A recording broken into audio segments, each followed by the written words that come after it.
स्मरामि हृदि संस्फुरदात्मतत्त्वम् सच्चित् सुखम् परमहंसगतिम् तुरीयम् यत् स्वप्नजागर सुषुप्तिमवैति नित्यम् तद्ब्रह्म निष्कलमहम् न च भूतसङ्गः।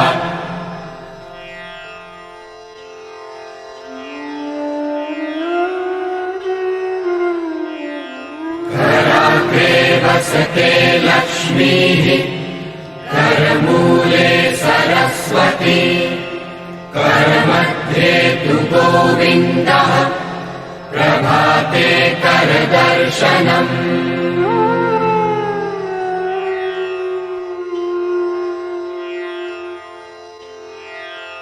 समुद्रवसने देवी पर्वतस्तनमण्डले।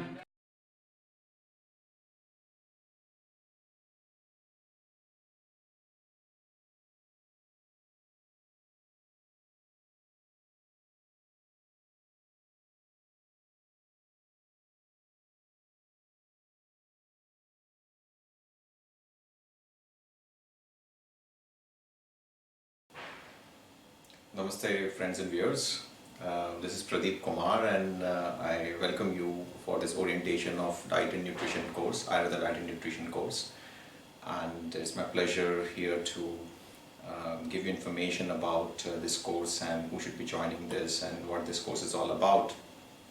So first of all, I would like to introduce what is diet and nutrition. Ayurveda I have spoken a lot about in other videos. So if in your free time you can always go and check our YouTube channel, and if you like you can subscribe as well, but also you can watch a lot of videos on yoga and Ayurveda which we are constantly uploading, and it would be great if you keep supporting us by subscribing so that we know what people are liking and what to upload.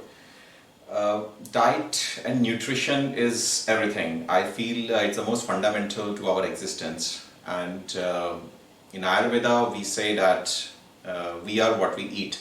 So basically whatever nutrition that we get, nutrition is basically a scientific word which means that your body needs something to grow and develop. Your body needs to function properly, all your body system and all your organs, they need to function really well in equilibrium, in balance, because everything is connected as per yoga and Ayurveda.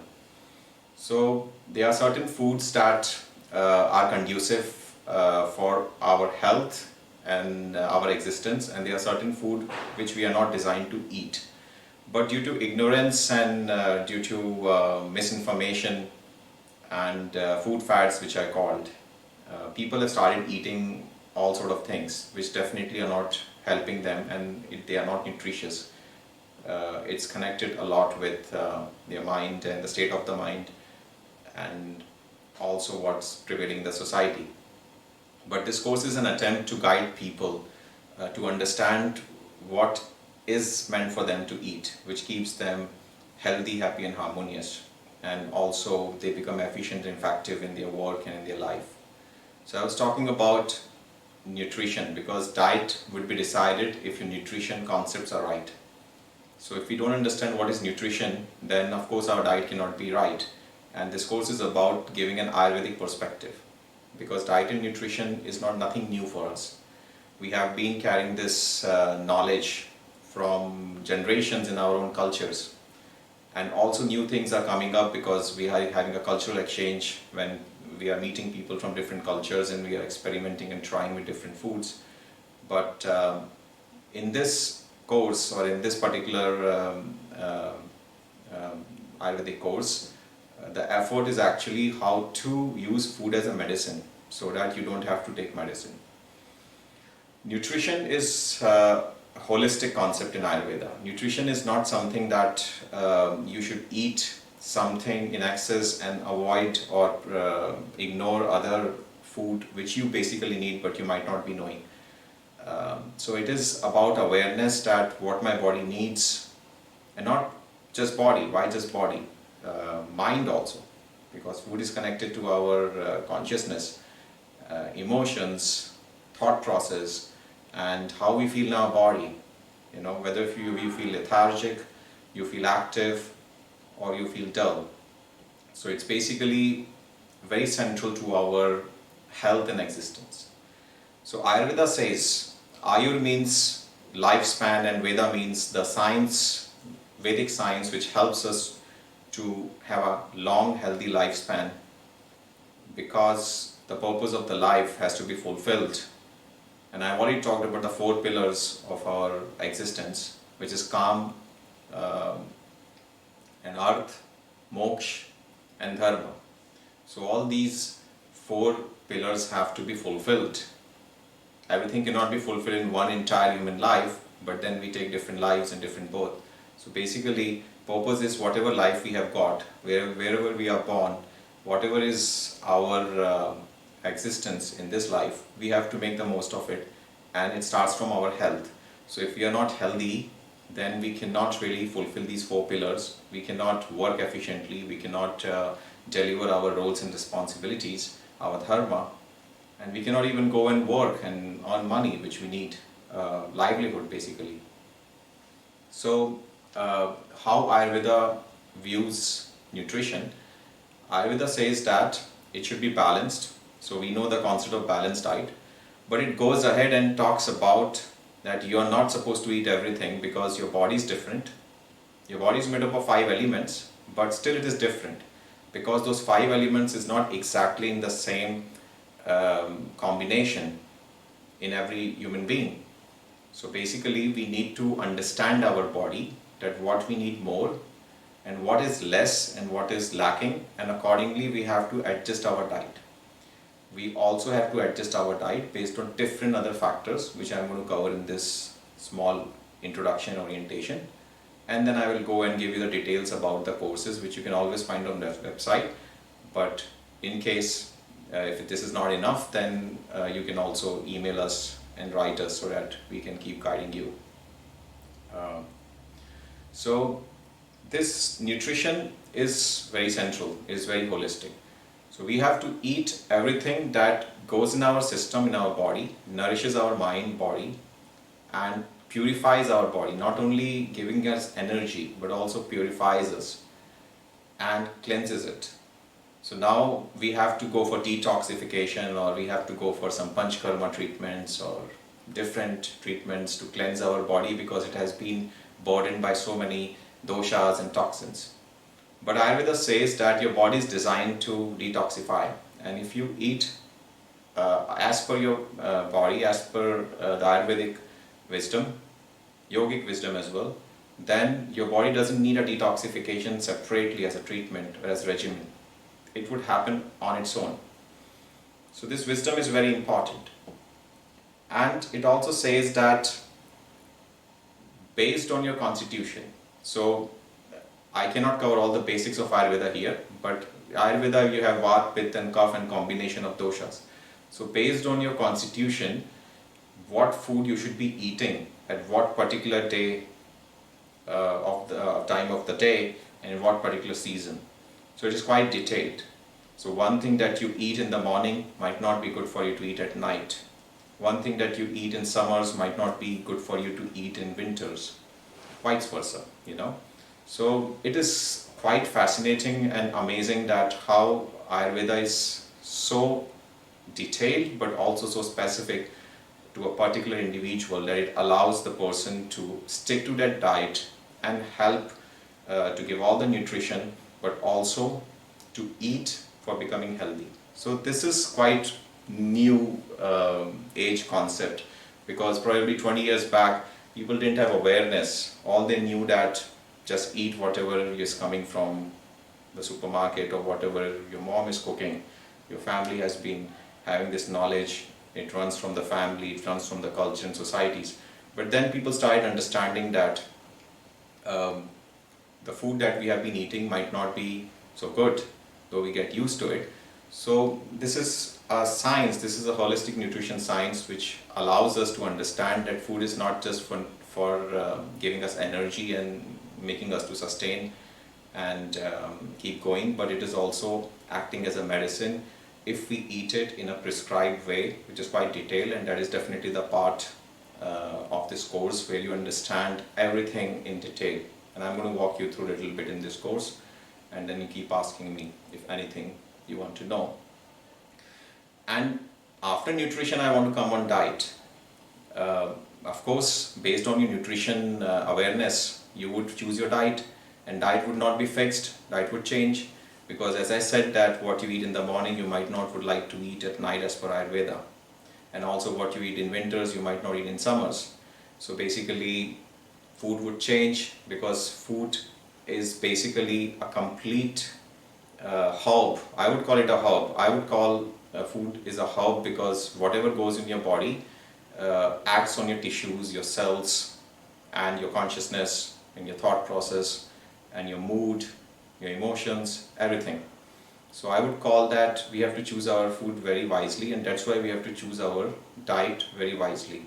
And it is quite detailed in this course. But after going through this course and after understanding this course, you would be able to integrate all this knowledge to use it for yourself at least, if not for others, because that takes a time. For that you have to really be interested in reading and trying and experimenting, applying, and that probably you can reach a level where you can become Ayurvedic holistic nutritionist, and you can recommend diet and give health consultations to people, and definitely help people in being more healthy and happier. So let me walk you through a little bit about this course. I'll record a separate video on food, what is yogi diet, and what is Ayurvedic diet, and what is the significance of eating, not just for our physical and mental clarity and strength, but also for spiritual progress and advancement in life. So this course has certain concepts which we will be covering here. First of all, you would walk through the basics, because without basics of Ayurveda you cannot really go ahead. And the most fundamental basic of Ayurveda is Panchamahabhuta concept, that everything is made up of 5 elements fundamentally, and even doshas are made up of 5 elements. So what are doshas? Doshas are Vata, Pitta and Kapha. These are main 3 doshas, and the combination you find 7 doshas, which is Vata, Pitta, Kapha and Kapha, Vata, and all 3 with Vata, Pitta and Kapha, all 3 together. So based on the dosha your diet would be decided, okay, because dosha, we have to balance dosha through diet, and that is a fundamental principle of Ayurveda.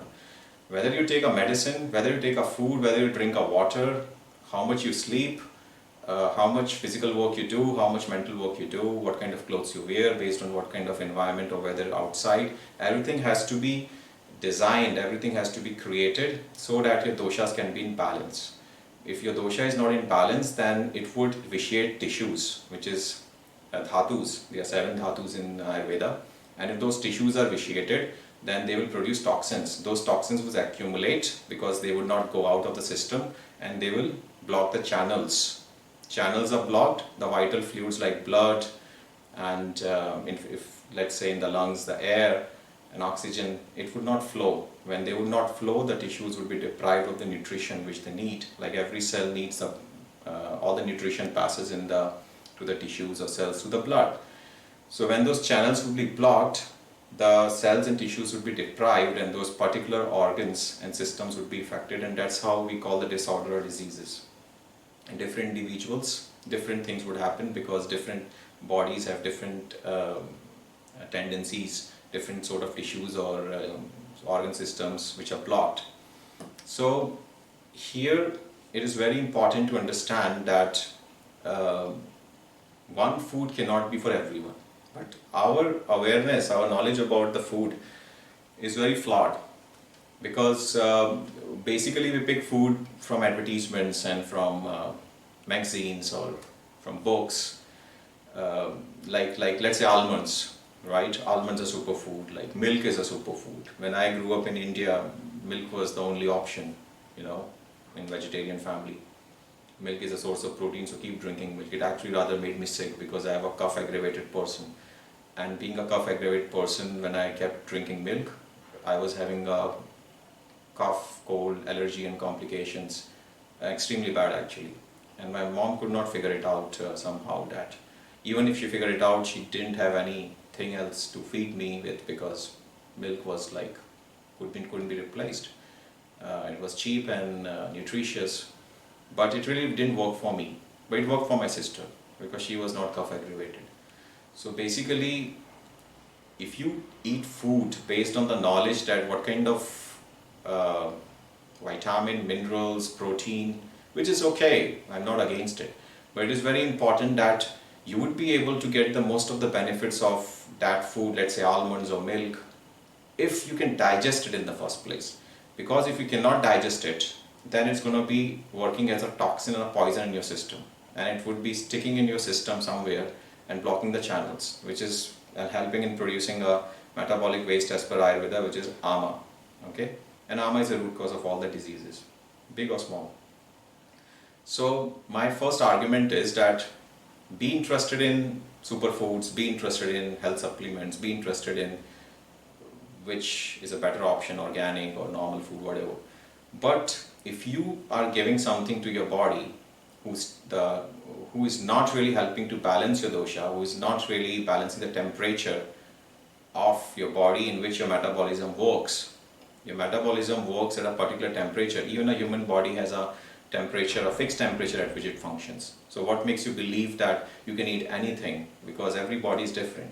So some people have higher metabolism, some people have lower metabolism. Your state of your Agni, which is a digestive fire, might be up and down. So based on that, if you are giving something which is worsening the situation, then that superfood is actually a super poison for you, and you should rather be happy not to having it. So eat what you can digest. Eat happily, in a good state of mind, like your food, chew it properly, enjoy it. And first and foremost, this course is not about eating happily, but there's a part of it. This food is more about selecting your food in the first place. Of course, after selecting, while cooking, what kind of energy you should be putting to your food, how you should be touching your food, and how you should be eating it, in what state of mind, that is equally important. But this course is more about selecting and choosing your food based on your doshas and your constitution. And you will definitely get this knowledge out of this course if you really study, if you focus and take interest in all the tutorials here. Then other most important thing is some basic knowledge that you would get. I would not call it basic, it is basic for me, but it is definitely not basic for everyone. In fact, people even don't know when they should drink water, whether they should drink cold water or warm water, at what time of the day they should drink warm water. Cold water should not be consumed by anyone. But also whether you should drink water in the middle of the food or before food and after food, because you might be doing something fundamentally wrong by just drinking the water at the wrong time. Let's say you are going to eat and you just had a cold water, and the digestive fire, which was supposed to be get stronger, and you just put it off. So obviously there's no fire inside, so food is not going to be digested properly, and of course you would have indigestion. That is one thing. But you would also learn that based on which dosha, how much food you should eat in which particular time, in which particular season. So you would learn to make diet charts. You would learn to make diet charts based on what's available in your country, what's available in your locality, local food. And because we have a wide range of food charts and the food stuff which can be customized for your own geography and location. But also you would learn to have a lot of sample charts and case studies, which is basically given to you in the e-books. But I will also solve the 2 case studies here, and as your course evaluation you have to submit 1 case study. Then you will be certified, of course, in the end. So coming back to basics, what you will be finding in this course is fundamentals like Panchamahabhuta concept, Tridosha concept, and then of course we will come to the food part, actual food part, which is like categorized into different things like fruits, like vegetables, like spices, like condiments, then like sweeteners, herbs. So a lot of things are there, and you will understand it. Apart from that, you will also understand the characteristics of the food, which is like the attributes of the food. So what is the temperature of the food, right? For example, almond is a hot thing, onion is a hot thing, ginger is hot, but there are certain things like yogurt, it is cold, it has a cold potency, right? So you need to understand that what is the temperature of the food. Because let's say if you're eating, if you're in a, there's a cold outside, there's a cold weather and you're eating a cold food, then probably it's not right for you because your body wants warmth. So this is very, very simple basic knowledge in India people have, in different cultures also. But sometimes people don't apply that knowledge, or probably they are losing it very fast in the modern world. So this course is also going back to the basics, fundamentals, and getting to know the food attributes in terms of their temperature, their potency, in terms of nutrition for sure, but also in terms of their taste, because taste is a very important concept. So you would come to know about the different tastes. There are 6 different kind of taste in Ayurveda. I will not go in detail, but it is a part of a course. So different taste aggravate a different dosha. So that is also fascinating to work with taste when you decide the food. And then aftertaste. So something tastes sweet, and then it goes inside, it tastes like sour. Apart from that, you would also get a chance to learn about the vipak, which is a secondary taste of the food. So in Ayurveda, basically the taste can differ. So when you put a food on your tongue and when you chew it and mix with your saliva, then you get a taste which is known as a primary taste. But when the food goes into your stomach and mixed with the juices, then due to some reactions, which is known as the chemical reactions, the food properties can change, and then it can taste something different. So that is also very important to consider, because the taste of the food has to do a lot with doshas, balancing. Because certain food with a peculiar taste, a specific taste, can actually aggravate or balance your doshas. So that is one thing you would learn here in a very systematic way. And apart from that, you would also learn the combined effect of the food. So for example, if you have designed a diet which is suitable for your constitution based on your symptoms or disorders, if you have any, then that particular diet should have a combined good effect as well. For example, you want to eat breakfast not just to get benefit from the breakfast. You also eat lunch, you also eat dinner, maybe you have some snacks in between. Everything throughout the day and day after day successively, that particular routine or diet, Ayurvedic diet, should work for you, should help you to feel lighter, it should be easily digestible, and also it should be eliminated from your system. Your stomach should be clean, and so that you feel fresh and active. So that's the first sign. If your digestive system is working good and the food is nourishing you, then you have optimum energy in your body and your mind is active and alert, and you don't feel too lazy and you don't feel too hyperactive. You're balanced. So that combined effect would also be taught to you. We'll try to explain you that what food combinations in a diet can give you that combined effect, which is very important for us to understand. Then attributes of food. So basically there are different kind of different attributes of food based on their potency, their taste, their quality. Certain foods are therapeutic in nature, like a lot of food in Ayurveda, like a lot of spices in Ayurveda are actually herbs, which comes under the kitchen pharmacy actually. So those foods would be studied for its properties, that which particular food item helps you to give you a special effect. So that will come under the attributes of food.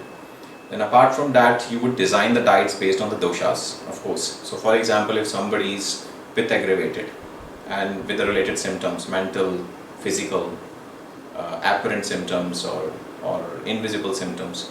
So based on those symptoms and any disorder if there, you would design a diet for a pitta aggravated person. Likewise for kapha aggravated or vata aggravated. And sometimes there is a combination of two doshas which might be aggravated at the same time, not in the same degree, but let's say the pitta is aggravated more and then the vata is slightly more aggravated, but not so much, and kapha is balanced. So that is also very interesting to be able to design those diets for people who are having that kind of a constitution. So that would also be taught to you in this course. And we would also study the foods as based on the season, food based on the geographies or the location, you know, because let's say I live in Goa and certain food like rice and coconut is freely available here. So it is good to eat those food because those food have certain enzymes and your body also have certain free enzymes, and those enzymes would like to interact with each other so that the process of digestion and absorption becomes easier. So that is a very fascinating thing, and people don't know about it. People try to eat all sorts of food imported from all over the world, but Ayurveda recommends you to eat what is locally grown, seasonal, fresh. Okay, fresh doesn't mean raw. I would also talk a little bit about the raw food so that you understand. So fresh doesn't mean raw. Fresh means that freshly cooked also. And when you consume food and you cook food and consume within 2 or 3 hours, and you don't refrigerate it for 2 or 3, 4 days. And also raw food, especially fruits and salads, you can enjoy. So it is very important that you eat what is seasonal. So if you're having a mango season, you eat mangoes. You living in Goa, you eat more rice and coconut, and maybe fish also if you are non-vegetarian, because that's a local produce and that's cheaper and easily available, and that's easily digestible also. So that is also one dimension about this course. And apart from that, we will find a correlation of food with the consciousness, because maybe you are pith aggravated and the pith aggravated diet works for you, but there are certain food items you would not want to eat or consume because you are having certain spiritual path and you don't want to increase your desire, especially passion. So obviously food really affects your mind if you don't know. So that kind of it's not too detailed. It comes more in the yoga diet, yogi diet, and a diet for special kind of yoga like Kundalini yoga. But we would try to help you out. We'll try to give you that particular dimension as well, that how the food can also be selected based on your aspirations, your personal goal or your ideology or your path. And apart from that, we would also cover the food which is used for detoxification. So detoxification is an elaborate separate science or treatment or therapy in Ayurveda, which is Panchkarma. I will not go on that because I have recorded a separate video for Panchkarma, a demo videos, and I'm very soon going to record benefits of Panchkarma, and so that people can view and understand. So detoxification is quite elaborate and a separate issue which is in Panchkarma, but we would try to cover the aspects of the diet and nutrition where we can actually eat food to detoxify without going for Panchkarma. So basically not everybody would go to Panchkarma, but maybe you can have a herbal tea, maybe you can have something, decoctions which you can prepare easily in your home with easily available ingredients, you know, and that could actually detoxify if you know the prescribed way to take it at a particular day of the you know, in gaps or the time of the day. So that would really help you to detoxify your body and feel rejuvenated and recharged.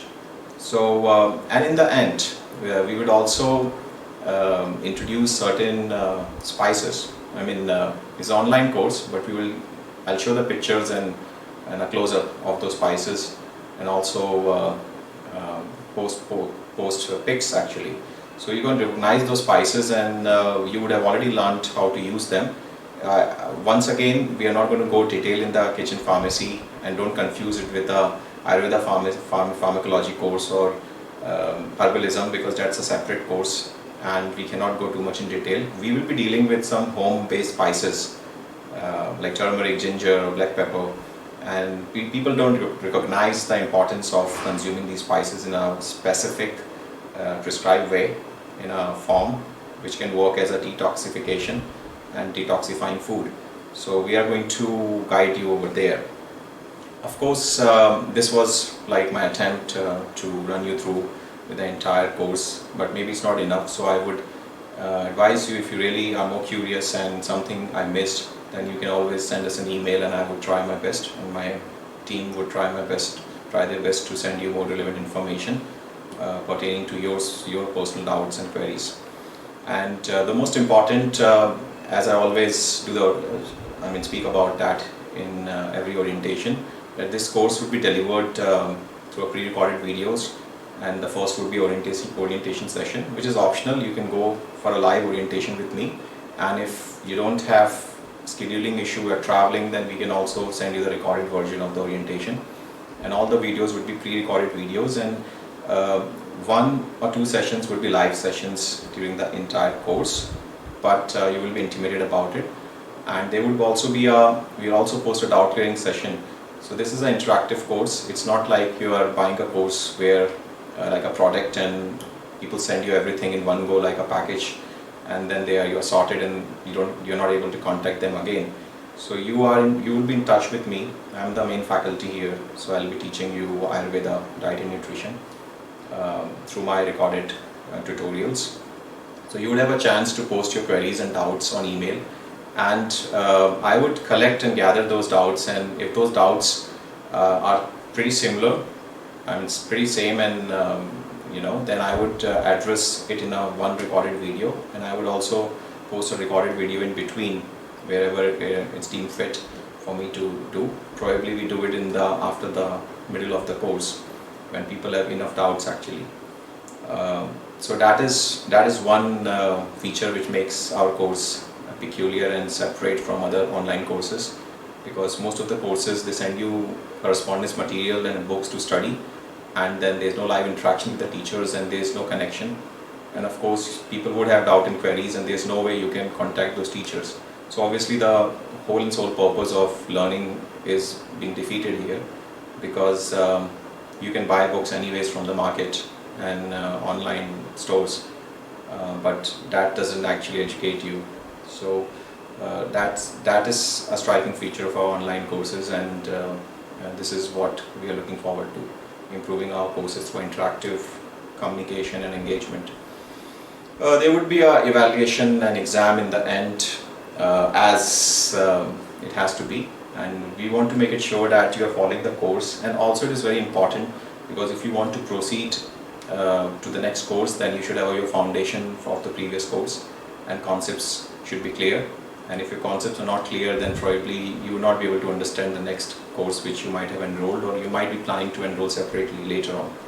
So they would be normally based on the course, like basic course is just one assignment, but most of the courses would have 2 assignments which you can submit through email, and other guidelines would be sent to you. It's already on the course plan progression sheet on the website against each course description, but you can send us email if something is not clear. So you would submit the assignments in the allotted time, and then in the end there would be a live exam, oral exam, viva, of like 20-30 minutes, in which I'll be asking you questions from my tutorials and the ebooks, and those will be questions that would be aimed to check your understanding and comprehension of the course. And it's very easy to pass this course. I mean, if the exams which I conduct are not so tough, and I'm a little bit lenient for the online courses. In residential courses it is a little bit more stringent evaluation, because there is a practical part also, so obviously it becomes a little bit more intense and application based for students. So it's very easy for you to pass these courses as long as you read the textbooks and watch my videos properly and ask questions if you have any. So this was my attempt to inform you and educate you about, give you some information about Ayurveda diet and nutrition course. It's a wonderful course, and if you really are the one who wants to heal yourself through your Ayurvedic diet and nutrition and change your diet, consider food as your medicine, and also food as a medium to heal yourself, or maybe aid in the healing process which you're already going through, and this is definitely a course for you. If you're already integrative holistic nutritionist or a health expert, then this course might give you a lot of knowledge and perspective which you can use in your existing counseling or consultations with your clients. And if you are just a curious, enthusiastic beginner, or who would like to know about Ayurveda and just to apply those principles in your own life, then this is definitely a very good course for you. So this was it, and thanks a lot for watching this video and listening me patiently. And I hope that some of you would be inspired to join this beautiful course. Thanks a lot. Thanks for your time. Namaste.